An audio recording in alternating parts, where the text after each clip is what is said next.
I just sold $1 million property. Most people ask, what do real estate agents make? How do they make it? What is the process of selling a property? And, well, what do you have to go through? Well, guess what? Here's the $1 million property. Bing, bada, boom. This is all the way broken down. But what we're going to go to my desk. We're going to talk about everything from top to bottom, and you're going to love it. Okay, let's break it down. We're going to go from top to bottom. How I met the client, how much it actually costs to market this type of property. Then we're going to go into what type of buyer we actually need to be looking for.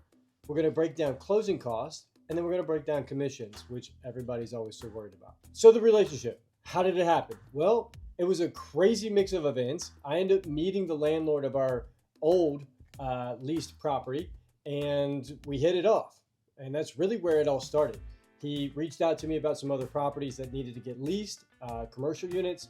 I got those leased for him. I even gave him a discount up front because I knew that there was going to be potential more buildings. And long story short, I do a good job with those. He reaches out to me probably a month or two later after we got that last one leased. And next thing I know, he's like, hey, Addison, I would like to go ahead and get out of the business. I just want to sell off all my units. And I was like, all right, well, we can definitely do that for you. I'll put together some numbers. Let's meet in the middle. Long story short, we get to the big property. And that pretty much wraps up how we met and everything about the client. So the next piece that we really have to go into is how the heck do we market a property like this? So there's a bunch of different websites that focus on commercial property.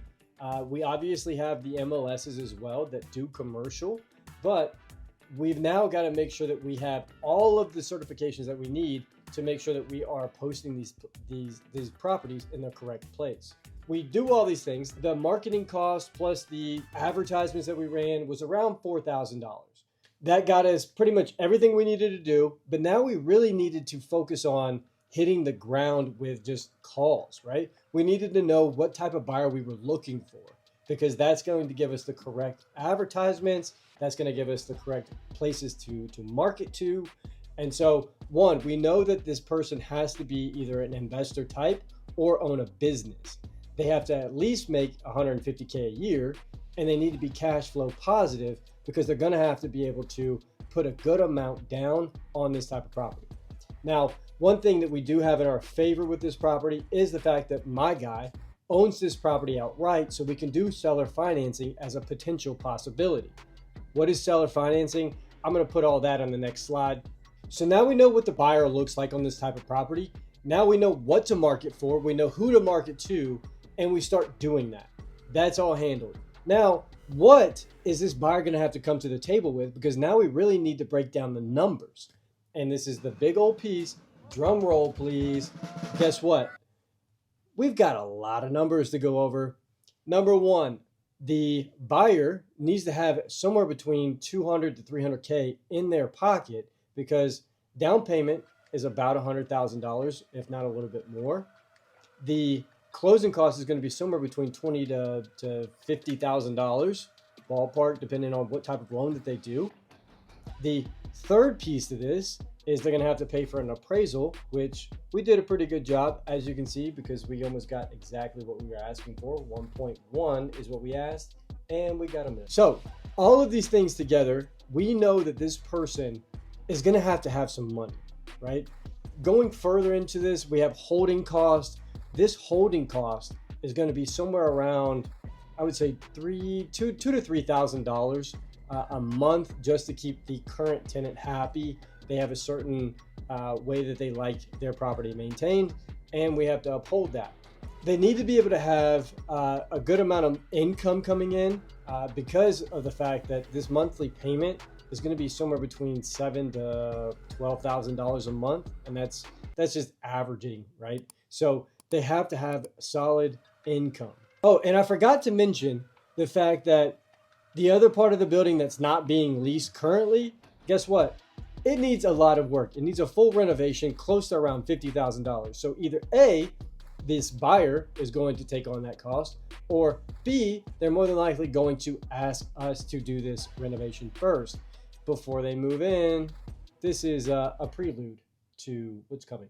Okay, so the last and final piece here, which everybody is always so looking forward to, guess what? Commissions. Commission on this property is around 14%. If you've done the math correctly, that's $140,000. Yeah, that's split two ways, but that's still $70,000. So with all of that together, you you're gonna need to make some money, and you're gonna need to make it fast if you're looking to buy $1 million commercial property, right? So all of this together, we are really, really looking for a specific type of person, or we're looking for somebody that's just looking to ball out and get an investment property. Okay, so we're listed for roughly 45 to 60 days on market, and I get a nice little email that says LOI. So we got a letter of intent on this property at, I think it was something like 850 or 950 thousand dollars, which was not going to cut it. We were listed at 1.1. They came in at 950. They asked for a whole bunch of other stuff, and that just was not going to work for my client. We threw back out at them and said, "Hey, we'll do a seller finance on this one.